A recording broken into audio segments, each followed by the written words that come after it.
Student chemistry with प्रवेश में आपका पुनः स्वागत है। मैं अगेन आपसे बात करूंगा बायोमॉलिक्यूल से ही, क्योंकि ये चैप्टर आपके लिए इम्पोर्टेंट है। 7 नंबर के क्वेश्चंस होते हैं और क्रैमिंग पे बेस्ड होते हैं, तो आसानी से याद भी हो जाते हैं। तो आते हैं इसके कॉन्सेप्ट पे, लेकिन कॉन्सेप्ट पहले हम कुछ क्वेश्चन लेते हैं और ये भी कहना है वीडियो अच्छा लगे तो लाइक और शेयर जरूर करें। तो क्वेश्चन पे आते हैं। क्वेश्चंस क्या कह रहा है? कह रहा है कि peptide linkage is present in carbohydrate, vitamin, protein और रबर। ऑप्शनल क्वेश्चन है, पेप्टाइड लिंकेज पूछा गया है। और दूसरा क्वेश्चन भी यहाँ दिया गया है कि the functional unit that is repeated in protein molecule वो क्या होती है? एस्टर होती है लिंकेज, ग्लाइकोसिडिक लिंकेज होती है, पेप्टाइड लिंकेज होती है, या एक ईथर लिंकेज होती है। राइट, तो आगे बढ़ते हैं क्वेश्चन के आंसर। देखिए, हमें इसमें ये जानना होगा कि पेप्टाइड क्या होते हैं। पेप्टाइड क्या होते हैं, तो ये पेप्टाइड कैसे बनते हैं? एक कंपाउंड जिसमें क्या होता है, कंडेंसेशन होता है। कंडेंसेशन किसका होता है? Two or more. लेकिन एक बात ध्यान देना है, ये सेम एमिनो एसिड भी हो सकते हैं या डिफरेंट एमिनो एसिड हो सकते हैं। और इसमें क्या होता है, एलिमिनेशन होता है। किसका एलिमिनेशन होता है? 1H2O मालिक्यूल का, 1H2O मालिक्यूल का एलिमिनेशन हो जाता है। तो इसमें होता क्या है, इसमें होता ये है ना कि कार्बोक्सिल ग्रुप एक एमिनो एसिड का दूसरे एमिनो एसिड के एमिनो ग्रुप के साथ कंडेंस होता है। कंडेंस मतलब जुड़ता है, एक दोनों मालिक्यूल एक दूसरे के संपर्क में आते हैं और जिससे एक H2O मालिक्यूल का एलिमिनेशन होता है। और इसके एलिमिनेशन से क्या हो रहा है, इसके एलिमिनेशन से एक बॉन्ड क्रिएट हो रहा है। वो बॉन्ड कौन सा है? वो बॉन्ड आप देख सकते हो, वो बॉन्ड आपका होता है CONH लिंकेज है। ये CONH लिंकेज है और इसी को हम पेप्टाइड लिंकेज या पेप्टाइड बॉन्ड कहते हैं। चलिए एक एग्जांपल लेकर के मैं आपको समझाता हूँ। हम इसी एग्जांपल को लेकर के आपसे बात करेंगे। तो हमने एक मालिक्यूल लिया, वो क्या लिया, हमने एक मालिक्यूल ले लिया। मालिक्यूल का मतलब एमिनो एसिड, जिसको हम कह सकते हैं NH2CH2 और ये आपकी COOH। ठीक है, ये ग्लाइसिन है, सबसे simple amino acid, alpha amino acid होती है। उसके बाद हमने एक और एमिनो एसिड लिया और ये एमिनो एसिड हमने ले लिया एलेनिन। एग्जाम्पल चल रहे हैं CH3CH3COOH। राइट, अभी क्या होता है कि यहाँ से देखिए OH का और यहाँ से देखिए H का, ये यहाँ से OH और यहाँ से H2O के रूप में निकल जाता है, H2O के रूप में निकल जाता है। तो अब जो आपको बॉन्ड मिलेगा, वो बॉन्ड क्या मिलेगा? वो बॉन्ड आपको मिलेगा H2N CH2 CONH, ये मिल गया। ठीक है, और ये आ गया CH3 और ये COOH। तो देखिए क्या है कि ये जो आपको मिला, ठीक है, ये जो आपको मिला, इसी को आप क्या नाम देते हो? इसी को आप नाम दे देते हो, इसको कलर हम चेंज करके आपको दिखा दें, पेप्टाइड लिंकेज, कि इसी को आप क्या नाम देते हो? इसी को आप नाम दे देते हो पेप्टाइड लिंकेज। क्या नाम देते हो? पेप्टाइड लिंकेज या पेप्टाइड बॉन्ड।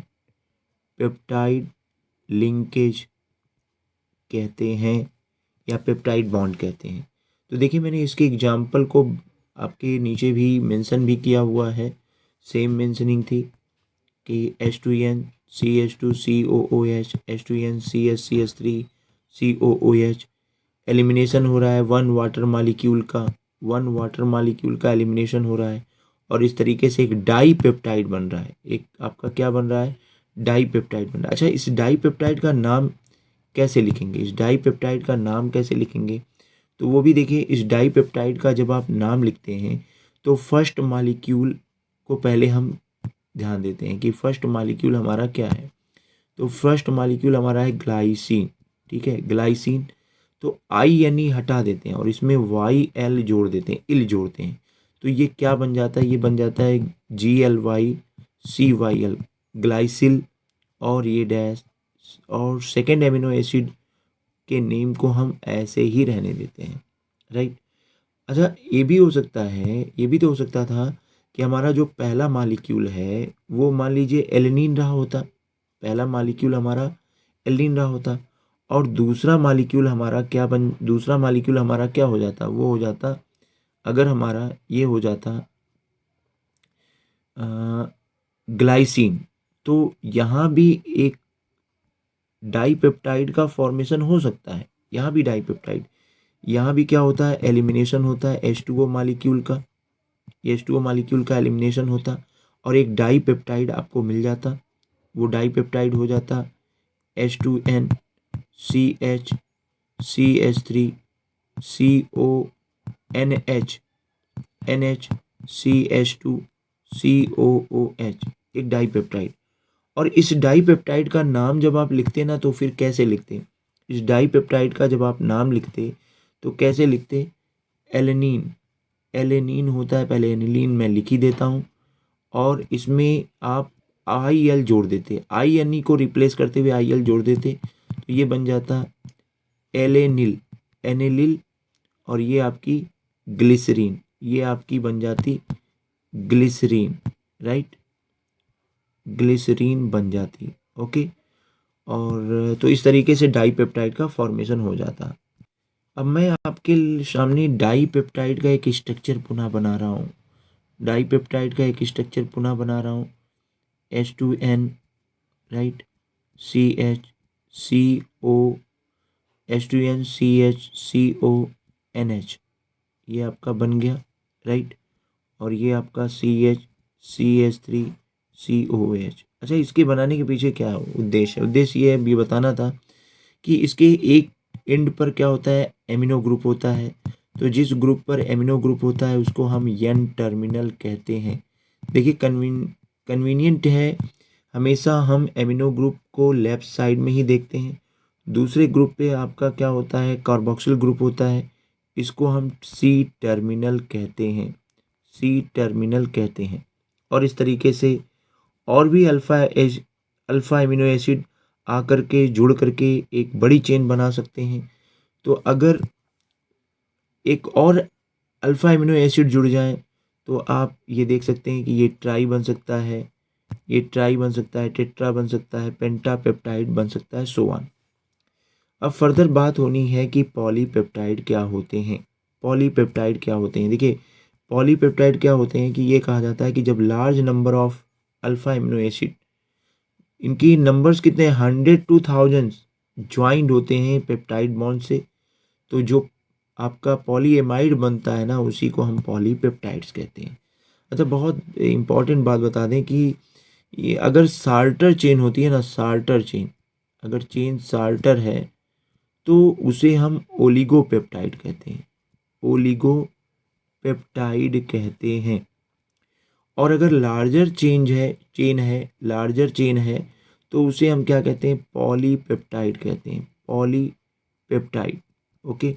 अच्छा, एक कॉन्सेप्ट और भी है, एक कॉन्सेप्ट और क्या है कि ये कहा जाता है कि अगर ऐसे पॉलीपेप्टाइड जिनके एटॉमिक वेट 10,000 U से कम होते हैं, 10,000 U से कम होते हैं, वो पॉलीपेप्टाइड कहलाते हैं, वो पॉलीपेप्टाइड कहलाते हैं। और अगर जिनके 10,000 U से ज़्यादा होते हैं तो उन्हें हम प्रोटीन कहते हैं, उन्हें हम प्रोटीन कहते हैं। देखिए एक एक्सेप्शन भी मैं यहाँ ले लूँ, इंसुलिन की बात करना नहीं भूलूंगा। इंसुलिन में केवल 51 अमाइनो एसिड होते हैं, ठीक है, लेकिन ये क्या है, एक प्रोटीन है, तो ये कॉन्सेप्ट भी आपके काम आने वाला है। अच्छा देखिए, कभी कभी ये भी होता है कि फाइब्रस प्रोटीन और ग्लोबुलर प्रोटीन के बारे में बात की जाती है कि फाइब्रस प्रोटीन और ग्लोबुलर प्रोटीन क्या होती हैं। तो देखो, on the basis of molecular structure की बात करें तो 2 ब्रॉड क्लासेस हैं, एक फाइब्रस प्रोटीन की है और एक आपकी ग्लोबुलर प्रोटीन की है। तो फाइब्रस प्रोटीन क्या होती है, ये कहा जाता है लाइनियर थ्रेड, ये क्या होती हैं, लाइनियर थ्रेड लाइक मॉलिक्यूल्स होती हैं जिनमें साइड बाय साइड जुड़ करके वो एक फाइबर बना लेते हैं। अच्छा, इस फाइबर में क्या होता है कि आपकी हाइड्रोजन बॉन्डिंग, कई पॉइंट पर आपको हाइड्रोजन बॉन्डिंग दिखती है। इसके अलावा एक बॉन्ड और भी दिखता है इस फाइब्रस प्रोटीन में, ध्यान दीजिएगा, डाइसल्फाइड बॉन्ड भी दिखता है, राइट। और इसके अलावा ध्यान दीजिए कि ये इनसॉल्युबल होती हैं किसमें, वाटर में। एग्जाम्पल क्या ले सकते हैं, केराटिन ले सकते हैं, हेयर में, नेल में पाई जाती है, कोलेजन फाइबर्स ले सकते हैं, फाइब्रोइन ले सकते हैं, मायोसिन जो मसल्स में मिलती हैं, राइट। दूसरे प्रोटीन की बात करें जिसको ग्लोबुलर प्रोटीन कहते हैं, तो ग्लोबुलर प्रोटीन में क्या है, ग्लोबुलर प्रोटीन ये कहा जाता है कि ऐसे मॉलिक्यूल्स जो फोल्डेड टुगेदर, किसमें compact structure and spheroidal shape पाती हैं, तो उन्हें ग्लोबुलर कहते हैं। और इस पेप्टाइड चेन में देखिए क्या है, इस पेप्टाइड चेन में सिर्फ और हमें क्या दिखाई देता है, हाइड्रोजन बॉन्डिंग दिखाई देती है, हाइड्रोजन बॉन्डिंग। और एक महत्वपूर्ण बात ये भी है, वो क्या है कि ये सॉल्बल होते हैं, किसमें सॉल्बल होते हैं, वाटर में सॉल्बल होते हैं, aqueous solution of acid, basis and salt में सॉल्बल होते हैं। इनके एग्जाम्पल क्या है, हम एल्ब्यूमिन भी ले सकते हैं, इंसुलिन भी ले सकते हैं। तो वीडियो अच्छा लगे तो लाइक और शेयर जरूर करें। धन्यवाद।